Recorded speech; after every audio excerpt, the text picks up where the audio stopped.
Hello, welcome in की study 1024। मैं हूं अरुण कुमार यादव और ये है एक्सरसाइज 1.3 क्लास 9th। इस वीडियो में हम करने वाले हैं question number 6, 7, 8 and 9। Question number 6 में हमसे बोला गया है कि वो सारे रेशनल नंबर जिनको p बाई क्यू की फॉर्म में लिख सकते हैं, जहां पर q जो है वो जीरो नहीं है एंड p एंड q जो है वो इंटीजर्स हैं। इसके अलावा p एंड q में जो कॉमन फैक्टर है वो सिर्फ 1 है, 1 के अलावा कोई भी कॉमन फैक्टर नहीं है p एंड q का। और जो इनका डेसिमल एक्सपेंशन है p बाई क्यू का वो टर्मिनेटिंग है। तो अगर ऐसा है तो इसमें q जो है उसकी प्रॉपर्टी क्या होगी। ठीक है, तो जो इसका आंसर है कि जो q होगा वो कुछ इस फॉर्म में होगा, 2 raise to the power m into 5 raise to the power n। ठीक है, जितने भी रेशनल नंबर जो इस सारी प्रॉपर्टी को सेटिस्फाई करते हैं उनमें जो q होता है वो हमेशा 2 raise to the power m into 5 raise to the power n की फॉर्म का होता है। मेरे कहने का मतलब है कि जो डिनोमिनेटर में q है उसको हम 2 इंटू 5 के रूप में लिख सकते हैं। जैसे मान लीजिए हमारे पास है 2 डिवाइड बाई 5। अब यहाँ पर जो डिनोमिनेटर है वो कितना है, वो है सिर्फ 5। तो यहाँ पर 2 नहीं है, मतलब 2 की पावर कितनी है, मान लो आप 0 मान लो। ठीक है, 2 की पावर 0। इसी तरह से मान लीजिए यहाँ पे होता 1 डिवाइड बाई 10। ठीक है, तो इसको हम लिख सकते हैं 1 डिवाइड बाई 10 को आप लिख सकते हो 2 इंटू 5। ठीक है, इसका भी डेसिमल एक्सपेंशन जो आएगा वो टर्मिनेटिंग आएगा और इनके बीच में कोई भी कॉमन फैक्टर नहीं है एक के अलावा। ठीक है, इसी तरह से मान लीजिए हमारे पास होता 1 डिवाइड बाई 8, तो इसका भी डेसिमल एक्सपेंशन जो आता वो टर्मिनेटिंग आता, क्योंकि इसको आप लिख सकते हो 1 डिवाइड बाई 8 को आप लिख सकते हो 2 इंटू 2 इंटू 2, मतलब 2 रेज टू द पावर 3। 5 नहीं है तो समझ लो 5 रेज टू द पावर 0 है। ठीक है, इसी तरह से अगर आपके पास कोई सिंपल नंबर है, मान लीजिए सिर्फ 7 है आपके पास, ठीक है, तो ये भी इसका भी डेसिमल एक्सपेंशन क्या होगा, टर्मिनेटिंग होगा, क्योंकि इसके नीचे कुछ नहीं है तो 1 मान लीजिए। और जो ये 1 है इसको आप लिख सकते हो 2 raise to the power 0 into 5 raise to the power 0। 2 raise to the power 0 कितना होता है 1, 5 रेज टू द पावर 0 कितना होता है 1, 1 इंटू 1 कितना होगा 1, और 7 डिवाइड बाई 1 देखो टर्मिनेटिंग होता है। ठीक है, पूरा पूरा डिवाइड हो जाएगा, रिमाइंडर 0 आ जाएगा। तो आपको एक बात याद रखनी है कि जब कोई भी रेशनल नंबर इन सारी प्रॉपर्टीज को सेटिस्फाई करेगा तो जो उसका q होगा वो इस प्रॉपर्टी को सेटिस्फाई करेगा कि q को हम 2 raise to the power m into 5 raise to the power n में लिख सकते हैं, जहां पर m और n क्या है, होल नंबर्स हैं। ठीक है, 0 भी हो सकते हैं। अब बात करते हैं क्वेश्चन नंबर 7 की।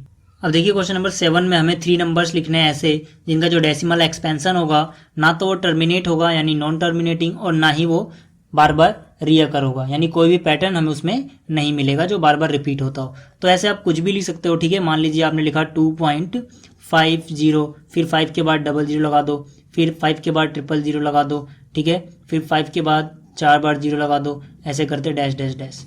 ना तो ये कभी टर्मिनेट हो रहा है और ना ही हमें एक जैसा पैटर्न देखने को मिल रहा है। ठीक है, इस तरह से सेकंड एग्जांपल में आप लिख सकते हो 3.58, फिर 5 7, फिर 5 6 6 2 0 1 2, कुछ भी उल्टा सीधा आप लिखो, बस कोई पैटर्न नहीं होना चाहिए इनके बीच में। इसी तरह से आप तीसरा जो नंबर लिख सकते हो 1.004, फिर 04, फिर 0004 321 डैश डैश डैश। ठीक है, क्योंकि हमें क्या लिखना है, हमें नॉन टर्मिनेटिंग और नॉन रिकरिंग लिखना था, इसलिए हम ऐसा लिखेंगे जो कभी ख़त्म ना हो तो यानी डैश डैश डैश लगाएंगे। इसके अलावा जो पैटर्न है वो कोई भी एक सेम पैटर्न नहीं होगा, बार बार वो अलग अलग चेंज होता रहेगा। ठीक है, यानी रियकर भी नहीं होगा। अब देखते हैं क्वेश्चन नंबर 8 क्या है। अब देखिए क्वेश्चन नंबर 8 में हमें फाइंड आउट करने हैं 3 different irrational numbers between 5/7 and 9/11। तो सबसे पहले हम क्या करेंगे, इनका हम डेसिमल एक्सपेंशन निकालेंगे। ठीक है, 5 डिवाइड बाई 7। अब देखिए पॉइंट लगा के आप 0 बढ़ा सकते हैं, 7 7 जा 49 हो गया, यहाँ बचा 1। ठीक है, पॉइंट लगा हुआ आप 0 लगा सकते हो, फिर 7 1 जा 7, यहाँ बचा 3, फिर यहाँ पॉइंट लगा हुआ आप 0 लगा सकते हो, 7 4 जा 28, और यहाँ बचा 2। जरूरी नहीं है कि आप पूरा ही निकालें कि ये कब रिपीट होना चालू होगा या रिपीट होता भी है कि नहीं। आप सिंपली क्या करो, 2-3 डिजिट तक निकाल लो, ऐसे इसको भी 2 या 3 डिजिट तक निकाल लो। तो ये 9/11 है तो 9 डिवाइड बाई 11, पॉइंट लगाया 0, फिर 8 बार जाएगा 88 हो जाएगा, 2 बचेगा, फिर से 11 1 जा 11 होगा, यहाँ बचेगा 9।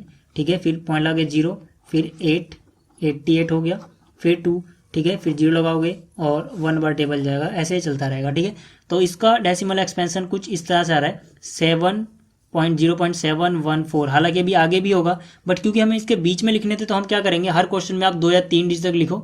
ठीक है, और इस तरह से ये क्या है, इसका तो फिक्स है कि ये हो रहा है 0.8181। ठीक है। अब आपको इनके बीच में लिखना था, तो आप देखो छोटा कौन है, यहाँ पॉइंट के बाद 7 आ रहा है, यहाँ पॉइंट के बाद 8 आ रहा है, ठीक है। तो आप क्या करो, छोटे वाले के बाद में कुछ भी लिखना चालू कर दो, जैसे 0.7। अब यहाँ पे 1 है ना, 1 से आप बड़ा कुछ भी लिख लो, मान लो मैंने 2 लिख दिया, तो जाहिर सी बात है ये इससे तो बड़ा है, इससे छोटा है। 7 2 के बाद आप कुछ भी ऐसा लिखो जो ना तो टर्मिनेट हो और ना ही रिपीट करता हो, जैसे 2 0, फिर 0, फिर 2, फिर एक बार 0, फिर 2, फिर 3 बार 0, फिर 2, कुछ भी आप उल्टा सीधा ऐसे लिख के उसे नॉन टर्मिनेटिंग बना दो। तो वो नंबर जो टर्मिनेट भी नहीं होते हैं और रिपीट भी नहीं करते हैं, यानी रिकरिंग भी नहीं होते हैं, वो क्या होते हैं, इर्रेशनल नंबर होते हैं। मैं एक वीडियो में बता चुका हूँ जिसमें मैंने बताया था कि हम इर्रेशनल नंबर्स को कैसे लिखते हैं दो रेशनल नंबर के बीच में, ठीक है।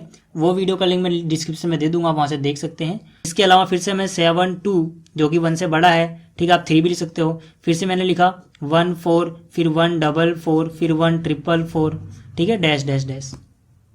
तो यहाँ भी कोई सेम पैटर्न रिपीट नहीं हो रहा है, डिजिट्स का बार बार चेंज होता जा रहा है, ठीक है। तो यानी ये भी क्या, ये भी एक इरेशनल नंबर है। इसी तरह से फिर से मैं लिख सकता हूँ 7, मान लो मैंने 5 लिख दिया इस बार, फिर 0 5, फिर 0 5, फिर 0 5, ऐसे करते हुए कुछ भी। तो बस टर्मिनेट नहीं होना चाहिए और कोई एक सेम पैटर्न हमें नहीं मिलना चाहिए, वो इरेशनल नंबर बन जाएगा अपने आप। तो ये 3 नंबर हैं जो इनके बीच में ही आएंगे, क्योंकि वो ये जो तीनों हैं ये इसके डेसिमल एक्सपेंशन से बड़े हैं और इससे छोटे हैं, तो इनके बीच में होंगे। अब बात करते हैं क्वेश्चन नंबर 9 की। देखिए क्वेश्चन नंबर 9 में हमसे पूछा गया इनमें से कौन सा रेशनल है, कौन सा इरेशनल है, ठीक है। तो देखिए मैंने अपनी पिछली वीडियोस में बताया हुआ है कि हम कैसे पहचानते हैं रेशनल या इरेशनल, उसका लिंक भी मैं डिस्क्रिप्शन में दे दूंगा, आप वो देख लेना, पहले आपको पूरा समझ में आ जाएगा सही से।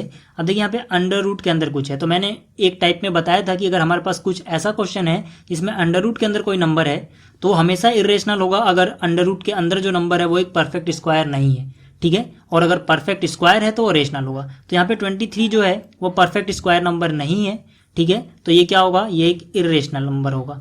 परफेक्ट स्क्वायर नंबर क्या होते हैं, वो नंबर जो किसी का स्क्वायर करने पे आते हैं, ठीक है। तो 23 जो है वो किसी सिंपल नंबर का स्क्वायर करके नहीं आता। सिंपल नंबर मतलब डेसिमल में नहीं होना चाहिए वो। इसके अलावा जो दूसरा क्वेश्चन है इसमें देखिए अंडर रूट के अंदर 225 है, तो 225 जो होता है वो 15 का स्क्वायर होता है, यानी कि जो 225 है ये एक परफेक्ट स्क्वायर नंबर है। तो अगर कोई perfect square number under root के अंदर होता है तो वो नंबर हमेशा रेशनल नंबर होता है, ठीक है। इसी तरह से यहाँ पे देख सकते हो आप डेसिमल एक्सपेंशन टर्मिनेट हो गया, डैश डैश डैश नहीं लगा हुआ है, इसका मतलब वो टर्मिनेट हो गया। तो यानी कि जब कोई भी नंबर जिसका डेसिमल एक्सपेंशन जो है टर्मिनेट है तो वो हमेशा एक रेशनल नंबर ही होता है, ठीक है। तो ये क्या होगा, रेशनल होगा। इसके अलावा यहाँ पे आप देख सकते हैं यहाँ पे टर्मिनेट तो नहीं हो रहा है क्योंकि डैश डैश डैश लगा है, लेकिन एक पैटर्न मिल रहा है हमें 478, फिर से 478। तो जब आपको एक पैटर्न मिल रहा है यानी आप उसको बार के रूप में सिंपली लिख पा रहे हो, ठीक है, बार बार यही चीज़ रिपीट हो रही है, तो इसको हम पी बाई क्यू की फॉर्म में लिख सकते हैं। क्वेश्चन भी था पीछे, ठीक है, जिसमें हमें पी बाई क्यू की फॉर्म में लिखना था बार वाले क्वेश्चन, तो वैसे भी हम इसको पी बाई क्यू की फॉर्म में लिख लेंगे। मतलब ये क्या है, ये भी एक रेशनल नंबर है। इसके अलावा जो यहाँ पर है देखिए टर्मिनेट तो नहीं हो रहा है लेकिन रियकर भी नहीं हो रहा है। 1 0 आया, 1 0 आना चाहिए था, लेकिन यहाँ पे 1 0 1 आ गया, फिर से 1 0 1 आ गया। यानी कि कोई भी चीज़ जो है वो रियकर नहीं हो रही है लेकिन टर्मिनेट भी नहीं हो रहा है। तो जो नॉन टर्मिनेटिंग एंड नॉन रियकरिंग होते हैं वो क्या होते हैं, वो इरेशनल होते हैं। तो यानी कि ये भी क्या है, ये भी इरेशनल नंबर है, ठीक है। तो इस वीडियो में इतना ही, मिलते हैं फिर अगली वीडियो में। अगर आपको ये वीडियो अच्छी लगी है तो इसको लाइक करें, शेयर करें एंड इस चैनल को सब्सक्राइब करें। एंड अगर आप इस चैनल को सपोर्ट करना चाहते हैं तो गूगल प्लस पे भी आप फॉलो कर सकते हैं। थैंक्स फॉर वॉचिंग, मिलते हैं फिर अगली वीडियो में, तब तक के लिए गुड बाय।